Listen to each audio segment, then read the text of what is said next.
रघु खेतों से काम करके अपने घर के लिए लौट ही रहा था कि तभी अचानक उसका पैर फिसल जाता है।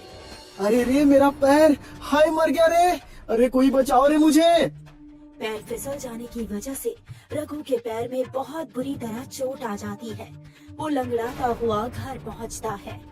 रघु, तू लंगड़ा कर क्यों चल रहा है? ये तेरे पैर में क्या हुआ?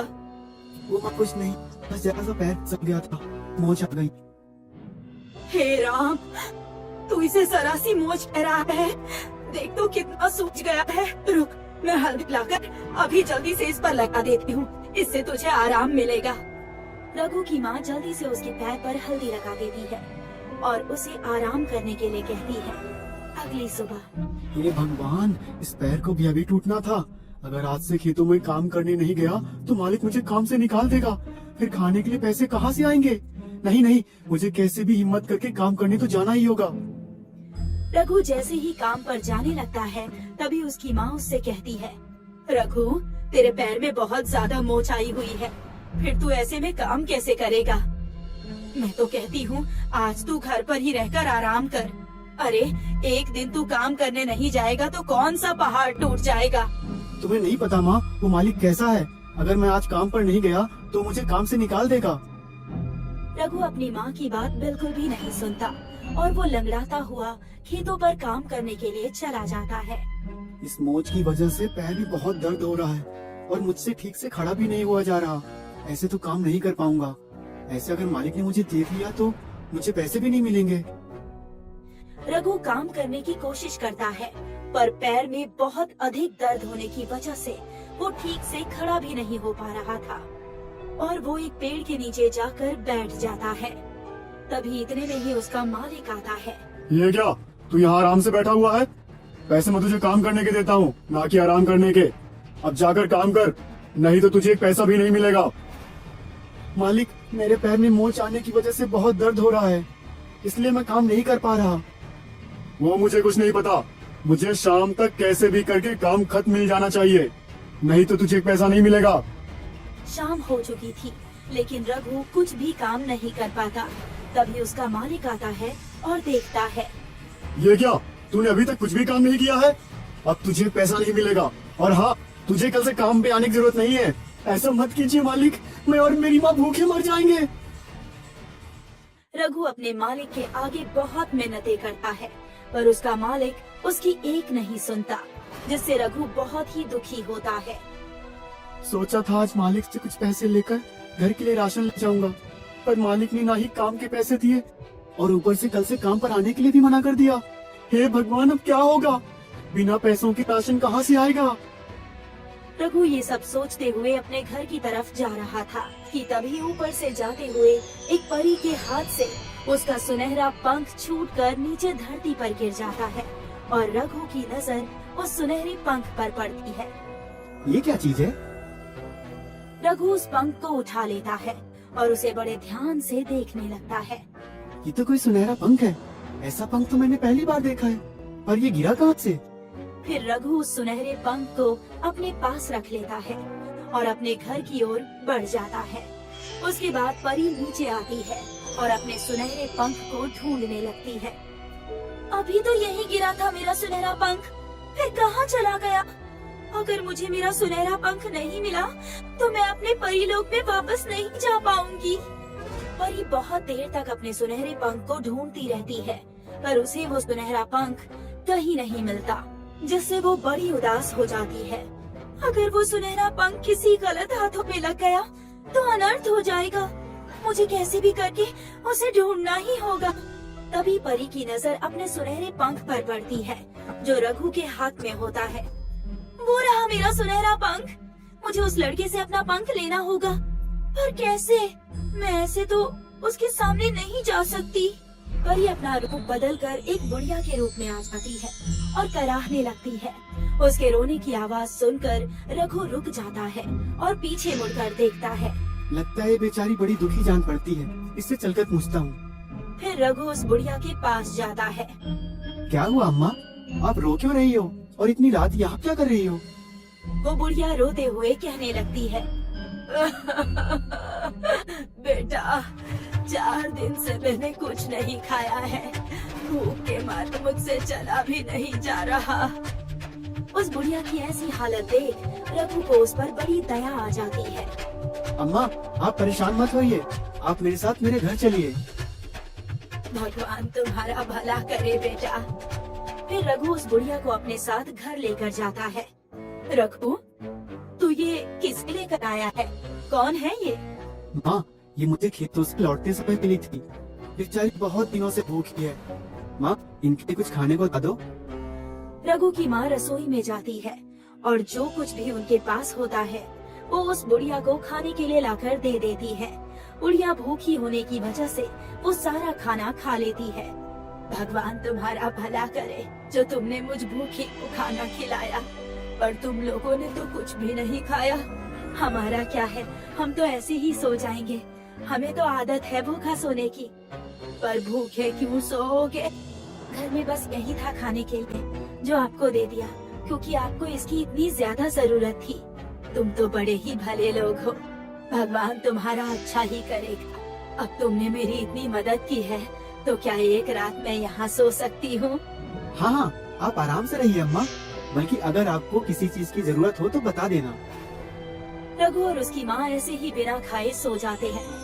ये लोग बेचारे कितने गरीब हैं, फिर भी मुझे ये अपने घर लेकर आया और इसने मेरी मदद की। मुझे इसके लिए कुछ करना चाहिए, पर इससे पहले मुझे इससे अपना सुनहरा पंख लेना होगा। और फिर अगली सुबह रघु जल्दी उठ जाता है और उस बुढ़िया के पास जाता है। अम्मा, आप ठीक तो हो ना? हाँ, मैं ठीक हूँ, बस थोड़ा पैर में दर्द हो रहा है। मैं अभी आपके पैर दबा देता हूँ, फिर देखना कैसे आपका पैर का दर्द दूर हो जाता है। रघु के अपने पैर में मोच आई हुई होती है, फिर भी वो उस बुढ़िया के पैर दबाने लगता है। खुद के पैर में मोच है और मेरे पैर दबा रहा है, तो जितने मेरे पैर दबाएगा उतनी ही तेरी मोच जल्दी ठीक हो जाएगी। अम्मा, अब कैसा लग रहा है? हाँ, अब थोड़ा ठीक लग रहा है, बस थोड़ी भूख लगी है। भूख लगी है? ठीक है, मैं अभी आपके लिए कुछ खाने के लिए लेकर आता हूँ। रघु रसोई में जाकर देखता है तो वहाँ खाने के लिए कुछ भी नहीं था। क्या देख रहा है रघु? तुझे रात को बोला तो था कि घर में कुछ भी खाने के लिए नहीं है और ना ही घर में पैसे हैं। सोचा था जब तू मालिक से पैसे लेकर आएगा तब उन पैसों से राशन आ जाएगा, पर ना ही पैसे आए और ना ही राशन। मालिक ने कल पैसे नहीं दिए और काम पर आने से भी मना कर दिया। हे भगवान, अब क्या होगा? घर में खाने के लिए कुछ भी नहीं बचा है, अब क्या होगा? पर माँ, अम्मा को तो भूख लगी होगी, मैं उनके लिए अभी कहीं से कुछ लेकर आता हूँ। रघु पड़ोस के घर में जाकर बुढ़िया के लिए खाना मांग कर लाता है और उसे खाने के लिए देता है। अम्मा, खाना। बुढ़िया रघु से खाना लेकर खा लेती है। रघु और उसकी माँ बहुत दुखी हो रहे थे।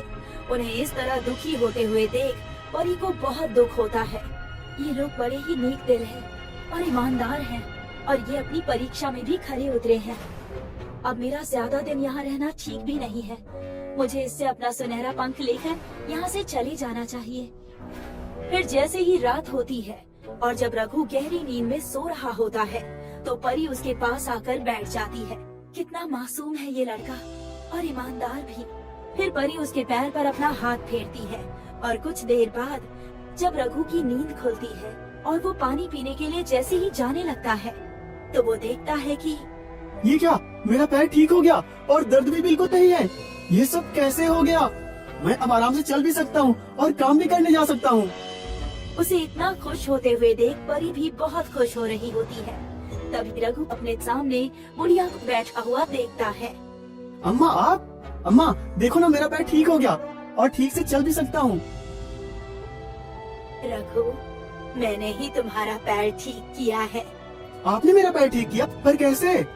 ये कहते ही वो बुढ़िया परी में बदल जाती है। आप परी हो? मैं परी लोक की रानी हूँ और मेरा सुनहरा पंख तुम्हारे पास है। जब तुम खेतों से काम करके लौट रहे थे तभी मेरा सुनहरा पंख नीचे गिर गया था और वो तुम्हें मिल गया। उसे लेने के लिए ही मुझे अपना रूप बदलना पड़ा। वो आप ऐसे भी मांग सकती थी। हम लोग किसी भी इंसान के सामने अपने असली रूप में नहीं आ सकते, पर तुम नेक दिल और अच्छे इंसान हो, इसीलिए मैं तुम्हारे सामने अपने असली रूप में आई हूँ। फिर रघु सुनहरा पंख लाकर परी को दे देता है। ये लीजिए आपका सुनहरा पंख। इस सुनहरे पंख के बिना मैं अपने परी लोक में नहीं जा सकती थी। तुम्हारी सेवा और ईमानदारी से मैं बहुत खुश हूँ। तुम मुझसे जो चाहे मांग सकते हो। क्या मांगू मैं? अच्छा, आप मुझे एक ऐसी चीज दे दीजिए जिससे मैं और मेरी माँ हम दोनों कभी भूखे ना रहें। अच्छा ठीक है, ये जादुई थाली है। इससे तुम जो भी मांगोगे वो निकलकर इस थाली में आ जाएगा। और हाँ, इसे बहुत संभाल कर रखना। और तुम्हारी दूसरी इच्छा क्या है? दूसरी इच्छा? आप मुझे एक रस्सी दे दीजिए जो हमेशा मेरा कहना माने। अच्छा ठीक है, ये लो रस्सी। ये सिर्फ तुम्हारा ही कहा मानेगी। फिर वो परी रघु को जादुई थाली और जादुई रस्सी देकर गायब हो जाती है। और फिर रघु उस थाली से स्वादिष्ट खाना मांगता है। थाली थाली, मुझे स्वादिष्ट खाना दे, रबड़ी दे, जलेबी दे, खीर पूरी दे, सब्जी दे। ये कहते ही जादुई थाली से स्वादिष्ट खाना, जलेबी, रबड़ी, खीर, पूरी, सब्जी निकलकर थाली में आ जाते हैं। ये देखकर रघु बहुत खुश हो जाता है। वाह वाह, रबड़ी, जलेबी, खीर पूरी, सब्जी। भूख के मारे तो मेरी जान निकली जा रही है। अब मैं और माँ ये सब मजे से खाएंगे। रघु अपनी माँ को आवाज लगाकर बुलाता है। ये सब इतना सारा स्वादिष्ट खाना कहाँ से आया? अरे माँ, ये सब मैं आपको बाद में बताऊंगा। अभी आप पेट भर के खाना खाओ। फिर रघु और उसकी माँ दोनों पेट भरकर स्वादिष्ट खाना खाते हैं। अब तो बता कि तू ये सब खाना लाया कहाँ से? माँ, यूँ समझो मुझे काम मिल गया। अरे, ये तो बड़ी खुशी की बात है। बहुत दिनों के बाद इतना स्वादिष्ट खाना खाने के बाद दोनों चैन से सोते हैं। अगली सुबह रघु और उसकी माँ को जब दोबारा भूख लगती है तो रघु कमरे में जाता है और फिर से जादुई थाली से स्वादिष्ट खाना मांगता है। ये जादुई थाली, मुझे स्वादिष्ट स्वादिष्ट खाना दे, रोटी, सब्जी और मिठाई दे। फिर क्या था, देखते ही देखते स्वादिष्ट खाना, स्वादिष्ट मिठाई और रोटी सब्जी निकलकर आ जाते हैं। अरे वाह, मिठाई, रोटी, सब्जी। रघु खुशी के मारे अपनी माँ को आवाज लगाता है। माँ जल्दी आओ। और जब उसकी माँ आती है और बढ़िया बढ़िया खाना थाली में देखती है, ये क्या, इतना सारा खाना फिर से? रघु, सच सच बता, ये खाना तू कहाँ से लेकर आया है? रघु अपनी माँ को जादुई थाली और परी के बारे में सब कुछ बता देता है। रघु की माँ बहुत खुश होती है और फिर दोनों पेट भरकर खाना खाते हैं। और फिर खाना खाने के बाद उसकी माँ बाहर चली जाती है। खाने का इंतजाम तो हो गया, बस काम का और इंतजाम हो जाए। अब रघु के मन में कोई काम खोलने का विचार आता है। काफी सोचने के बाद वो एक ढाबा खोलता है और वो जादुई थाली से हर तरह का खाना जैसे रोटी, सब्जी, दाल, चावल, मिठाई मांगता है। देखते ही देखते जादुई थाली से सब कुछ बाहर आ जाता है और वहाँ पर बहुत सस्ता खाना मिलने की वजह से वहाँ लोगों की भीड़ लगी रहती है। अरे रघु भैया, ये काम कब से शुरू कर लिया? बस यूँ समझो आज से ही। आप बोलो क्या खाओगे? खाना बढ़िया तो होगा ना? हाँ बिल्कुल। तो फिर खिला दो भैया, दाल, रोटी और चावल। ठीक है, अभी लाता हूँ। फिर रघु उस आदमी को खाने के लिए दाल, रोटी और चावल देता है और जैसे ही वो आदमी खाना खाता है, वाह क्या स्वाद है, सच में खाकर मजा ही आ गया। और फिर वो आदमी रघु से कहता है, अरे रघु भैया, तुम्हारे खाने में तो जादू है, जादू। सच में खाकर मजा ही आ गया। खाना खाने के बाद वो आदमी रघु को पैसे देकर चला जाता है। अब मैं ऐसे ही पैसे कमाऊंगा और अमीर बन जाऊंगा। फिर मैं और मेरी माँ दोनों आराम से रहेंगे। तभी उसके ढाबे पर एक और आदमी खाना खाने के लिए आता है। अरे रघु भैया, ये ढाबा कब खोल लिए? बस भैया, आज ही शुरू किया है। बोलो क्या खाएंगे? क्या कहा है तुम्हारे ढाबे पर? जो आप कहेंगे सब मिलेगा।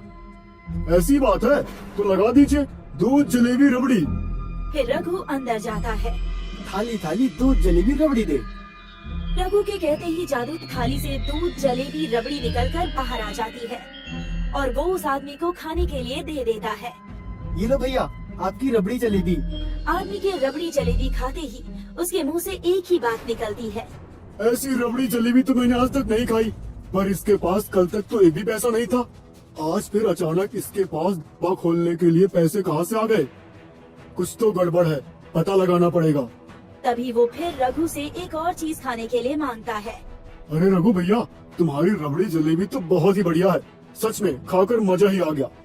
क्या गुलाब जामुन और गाजर का हलवा मिल जाएगा भैया? हाँ हाँ, क्यों नहीं। फिर रघु जल्दी से अंदर जाता है और जादुई थाली से गुलाब जामुन और हलवा मांगता है और फिर उस आदमी को खाने के लिए लाकर देता है। ये रहा गुलाब जामुन और हलवा, जरा खाकर बताओ कैसा बना है। क्या हुआ भैया, क्या सोच रहे हो, खाना अच्छा नहीं लगा क्या? अरे नहीं नहीं, खाना तो बहुत ही बढ़िया है। एक बात बताओ भैया, तुम्हारी कोई लॉटरी वॉटरी लग गई है क्या, जो रातों रात ढाबा खोल लिया और खाना भी बढ़िया बढ़िया बनाकर खिला रहे हो? भैया अब क्या बताऊं, माँ ने कुछ पैसे जोड़ रखे थे, बस उन्हीं पैसों से छोटा सा ढाबा खोल लिया। कुछ तो गड़बड़ है, ऐसा नहीं हो सकता, मुझे इस पर नजर रखनी होगी। वो आदमी रघु पर नजर रखता है। जब वो बाहर से रसोई की खिड़की से झांकता है तो वो देखकर हैरान हो जाता है। बड़ी भूख लगी है, जादुई थाली से कुछ आज अच्छा मांगता हूँ। फिर वो जादुई थाली से इमरती, हलवा, पूरी, खीर, रबड़ी मांगता है और फिर देखते ही देखते जादुई थाली से एक एक करके सभी चीजें निकलने लगती है। अच्छा तो ये राज है। फिर रघु और उसकी माँ दोनों खाना खाने लगते हैं। इतना सारा खाना खाकर तो मुझे नींद ही आ रही है। माँ चलो घर चलते हैं। फिर रघु और उसकी माँ दोनों सोने चले जाते हैं। मौका देखकर वो आदमी घर के अंदर घुस जाता है और वो जादुई थाली चुरा लेता है। और फिर अगली सुबह जादुई थाली कहाँ गई? मैंने तो रात में यही रखी थी, फिर कौन ले जा सकता है उसे? हे भगवान, बड़ी मुश्किल से तो सब कुछ ठीक हो रहा था। अगर वो जादुई थाली किसी गलत हाथों में लग गई तो अनर्थ हो जाएगा। नहीं नहीं, मुझे वो जादुई थाली ढूंढनी ही होगी। फिर रघु परेशान होकर हर जगह अपनी जादुई थाली ढूंढने लगता है, पर वो उसे कहीं भी नहीं मिलती। रघु हार कर एक पेड़ के नीचे जाकर बैठ जाता है। वाह वाह, इतना सारा स्वादिष्ट खाना, आज तो कसम से मजा ही आ गया। वाह जादुई थाली, तूने कमाल कर दिया। अच्छा तो ये बात है, इसके पास है मेरी जादुई थाली। रघु उस आदमी को पकड़ने के लिए जाता है, पर उस आदमी को पता चल जाता है और वो भागने लगता है। फिर तभी रघु अपनी जादुई रस्सी निकालता है। चली जा, बांध दे इस आदमी को जाकर। रघु के इतना कहते ही जादुई रस्सी उस आदमी को बड़ी बुरी तरह कसकर बांध देती है। अरे अरे ये क्या, ये रस्सी कहाँ से आ गई और ये मुझे बांध क्यों रही है? अरे कोई तो रोको इसे, अरे कोई तो रोको इसे। क्यों, मजा आया ना? अब सच सच बताओ, तुमने ही मेरी जादुई थाली ली है ना? अरे नहीं, मैंने तुम्हारी जादुई थाली को देखा तक नहीं, फिर कहाँ से लूंगा? ये कहते ही वो रस्सी उसे और जोर से कसने लगती है। अरे मर गया रे, खोलो, बताता हूँ। अच्छा ठीक है, ये जादुई रस्सी रुक जा। रघु के कहते ही रस्सी उसे कसना बंद कर देती है। हाँ, मैंने ही तुम्हारी थाली चुराई थी, मुझे माफ कर दो और अपनी रस्सी से कहो मुझे खोल दे। ये जादुई रस्सी, खोल दे इसे। इतना कहते ही रस्सी उसे खोल देती है।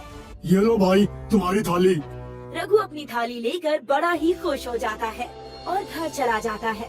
उसके बाद वो उस थाली को बड़े ध्यान से रखता है और अपने ढाबे पर सस्ता खाना बेचकर खूब कमाई करता है।